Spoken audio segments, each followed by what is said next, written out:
Ready to join us is Jonathan Abrams. He writes for Grantland.com. He used to write for the LA Times, for the New York Times.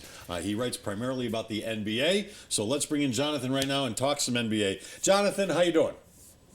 Good. How you guys doing? Doing great. I'm going to throw a question at you that we discussed earlier.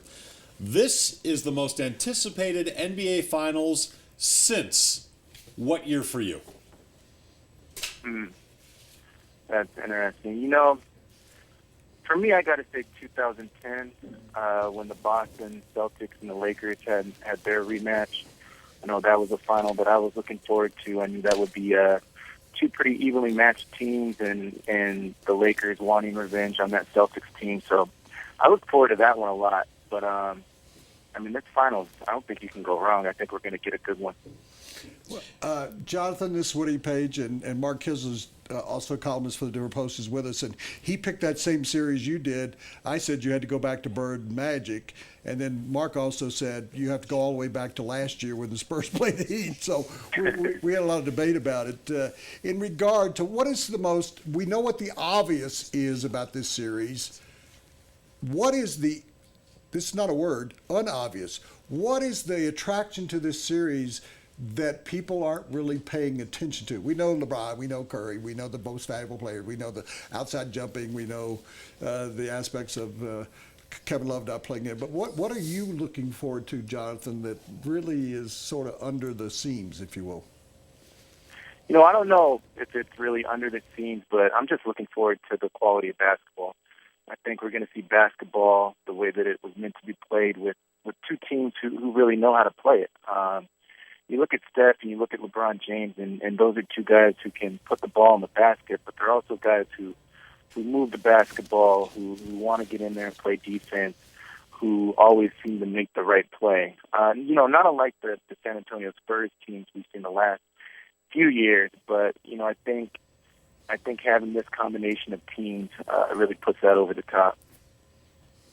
This is what I want to know. If you're the Warriors, how do you approach LeBron defensively? Do you double team him, or do you pick one of those players out and say you take care of him?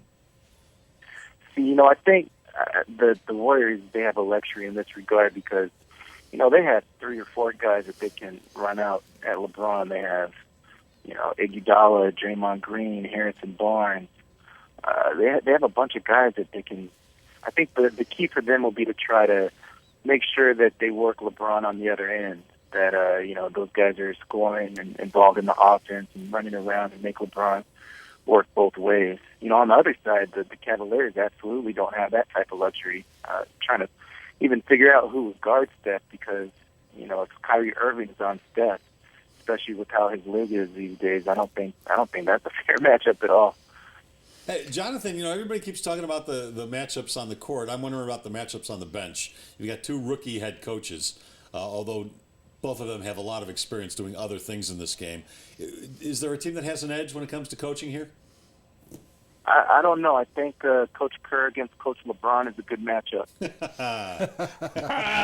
Nicely said. It's funny you said that because I was thinking maybe the best coach in this series will be Alvin Gentry, in my mind. Yeah, I want to go back to the question about who's going to guard Curry, and this is going to come way out of left field, but. If I said J.R. Smith, all of you would laugh. J.R. Smith has actually improved his defense this year. We know of him as, he's insane throwing it up all the time, but J.R.'s never played defense in his life. Do you think they would actually take a moment and put J.R. Smith on Curry or even Klay Thompson? I think, he's going to have to guard one of those two. Yeah. No, he doesn't. No, he doesn't. You can put him on Harrison Barnes. We've watched him here, Jonathan. He doesn't have to do anything. It's going to be tough. With JR, it's almost like you expect him to be, keyed in for a little while. The problem is that he gets lost. He watches the ball, and they're going to be setting all these screens and picks, and JR is going to have to be running through them and you can't lose those guys for a millisecond, or else the ball is going through the hoop. I think that's going to be tough. I think, one of the things that the Cavaliers may do is wind up putting putting Kyrie on Harrison Barnes, and I don't know how well that would work out, but I just can't see Kyrie guarding either Klay Thompson or Steph Curry on his leg. I mean, 2 legs, he wasn't the best defensive point guard in the world, and him being limited in this series, it's going to be tough going for him. Our guest is Jonathan Abrams of Grantland.com, and that segment's sponsored by the Blake Street Tavern. Would you be willing to actually give up on some of LeBron's offense and say, go guard Steph Curry? Wouldn't be surprised if he was doing that at some point. Jonathan, you? No, and I mean, obviously he's not going to be on him the whole game, but I could see, tight fourth quarters. LeBron says, let me check Steph. We saw that, a couple years ago in the Eastern Conference playoffs with Derrick Rose. Back in Derrick Rose's MVP season, LeBron took Derrick at the end of the game. The problem is that, LeBron is obviously your best defender, and if you put him on Steph and try to take Steph out, then that's going to weaken you elsewhere. And the Warriors, as good as Steph is, they're not a team that ever solely relied on Steph. They move the ball, they get everybody involved. I thought the last 2 years the best defense on Tony Parker by the Heat was by LeBron James. So I think LeBron's fully capable of guarding Steph Curry if he wants to do that. A year ago, so you had a cavalcade of established stars in Heat and Spurs, and then Kawhi Leonard, the rising star, was the MVP of the finals. Should we just mark down either Steph Curry or LeBron James as the MVP of this finals? Or is there somebody else out there on that court that could be the MVP of this series?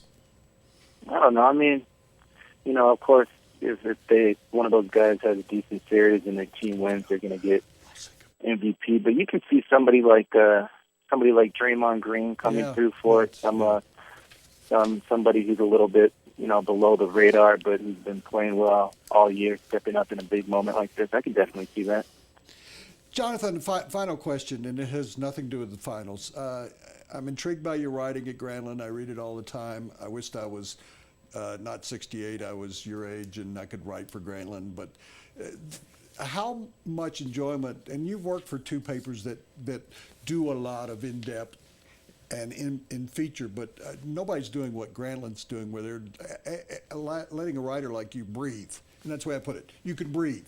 How much of adjustment has that been for you, and how much are you enjoying covering basketball and the other stories you write for Grantland.com, which has undergone some changes lately? And we're not here to talk about Bill Simmons or his replacement, but I haven't asked a guy who writes for Grantland, how much freedom do you really enjoy, and how much are you enjoying that freedom? I mean, it was a big change coming over from newspapers and deadline pressures and word restrictions to kind of, it's almost like the Wild Wild West where you're creating your job as you go. Especially in the beginning. That was a great thing about Bill. He kind of let us kind of do what we thought we were best at and kind of grow into our roles.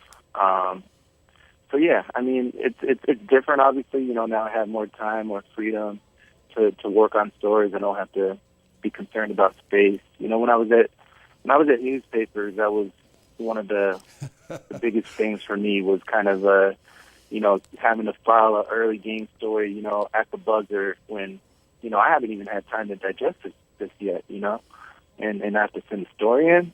So that was tough. And now that those restrictions are off, there's no excuses. But I do kind of miss the adrenaline that comes with hitting the deadline every once in a while. Jonathan, I know you have a book coming out. What's the name of the book, and when's it out? It's coming out next year. It's called Boys Among Men. It's on the NBA's whole high school to pro generation of players. So everybody from Daryl Dawkins and Moses Malone up to LeBron James and the last guys who came through in 2005. So worked on that for the last couple of years, and it's all about their journey, the guys who made it and the guys who didn't. All right, great. We'll look for those free copies in the mail. Thanks, Jonathan. Have a good one, guys. Jonathan Abrams.